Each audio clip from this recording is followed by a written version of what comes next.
In today's Cyberpunk 2077 video, we're going to be turning this into this. So the whole idea of this building is, well, obviously it's a casino. Obviously this casino is incredibly luxurious. This is for the absolute 1%. So this place has got to be packed to the brim with class and wealth, and I know these stalls don't look wealthy, but man, I've got a limited amount of models to work with here. Alright, so that's kind of the thing that I'm keeping in mind this entire time, is that Cyberpunk is, yeah, riddled with crime. You know, it's corrupt. Night City is not the nicest place in the world to live, but just like the real world, you get these little pockets where everything is actually alright, and you know, you wouldn't even think you're in the same place, right? So you go to Wimbledon, and then you go to South Wimbledon, right? Completely different box of frogs. So this area right here is intended to be some kind of snug.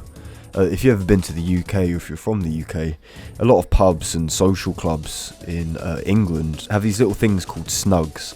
They're just like little private rooms in pubs where you can kind of go to get away from the busyness.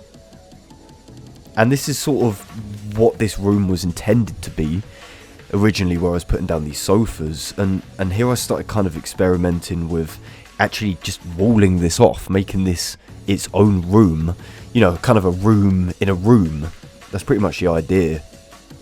These counters here I think look really nice, and they're not very luxurious, but again, what can you do with the limited resources? I wanted this to actually be like a bar, kind of like an L-shaped bar, or again, kind of using inspiration from UK pubs, like an island bar.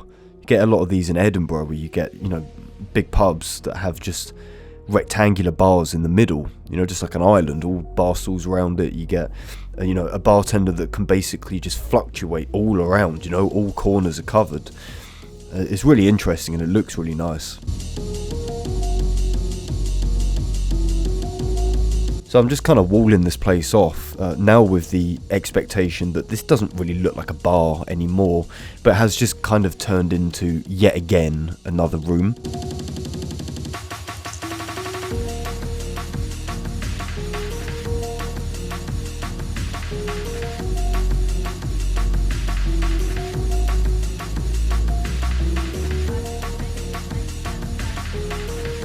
And as a result of this, I just end up swinging this bar round to essentially just create another goddamn wall. My problem, I think, so far with trying to undertake this build is that big open spaces are a bit of a no-no.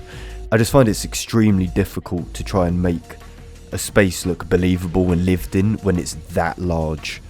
I don't know if that's just me and my lack of decorative or imagination skills, but to kind of separate things and to wall things off, put them into like little zones, I find it's so much easier to kind of rationalize in how these spaces are going to look, because, you know, bearing in mind, I'm basically doing all of this on the fly. You know, I'm not a painter and decorator, I'm not an architect.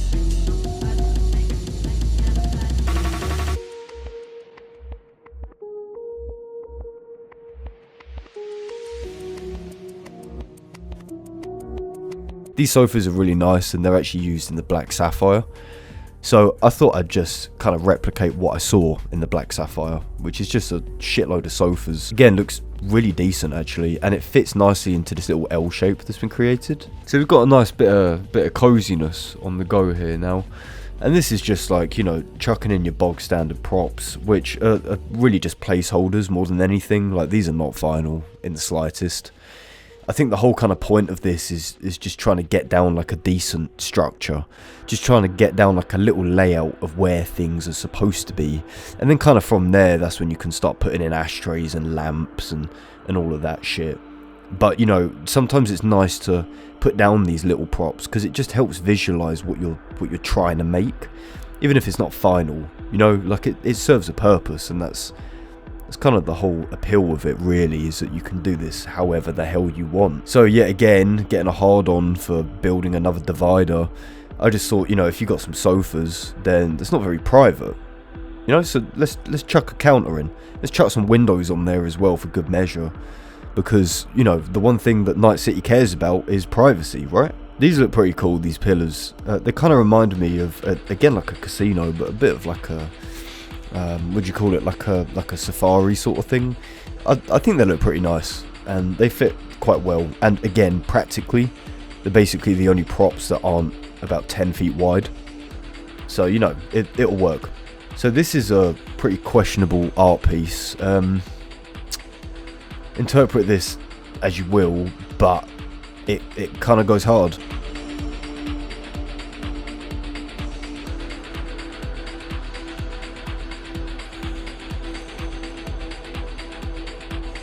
These chairs are really cool, actually. I thought they'd be, I thought they'd be able to give like a little dark spin, trying to almost create like a little net running corner, or even just like a place where people can, I don't know, get involved with some BDs. They can sit back and shoot up. You know, you need a bit of darkness, because if anything, the most well-off 1% are probably the most fucked up out of everyone. And that's not just in Night City. A little bit of spring cleaning. This pillar I didn't really like, so I shifted it back, but then as a result I had to move every other single prop. Again, I'm really struggling to just make this place feel lived in and not just like a big barren shit heap that has random items just skewed in it. So this is my attempt to just trying to chuck in some tables. You know, this is a bar, goddammit. Like, there's going to be tables, right? There's going to be ashtrays, there's going to be glasses, and it's not perfect. Same with this rug, right? It's not perfect, of course it's not, but it just makes it feel a little bit more lived in.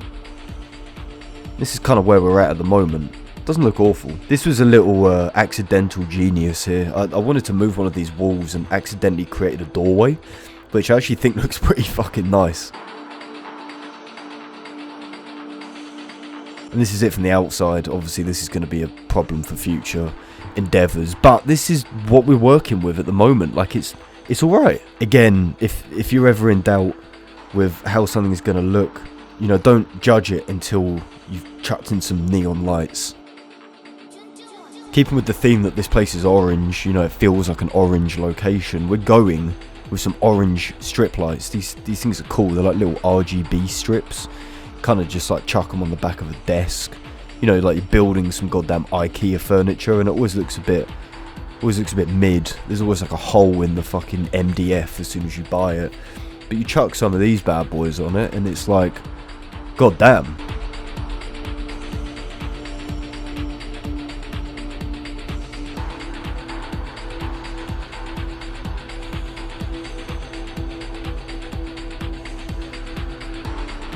So this is where we're at with the lighting. So again, like, these lights pointing up, man, like they look good. And this is what I imagine a casino looks like in my head. When you position them like this, all the way behind the bushes, and you kind of tilt them up a little bit, they look really decent. And of course, because, you know, nothing is complete without some more RGB lights, we chuck some on this wall as well, which gets some real nice reflections. And actually ends up looking really, really nice. So this is where we're at the moment. This is our big empty carcass that we're trying to defib back to life. And here is the life. It's looking alright. I think it definitely looks better than how it did before. As I said, this is not final. There is still a load to be done.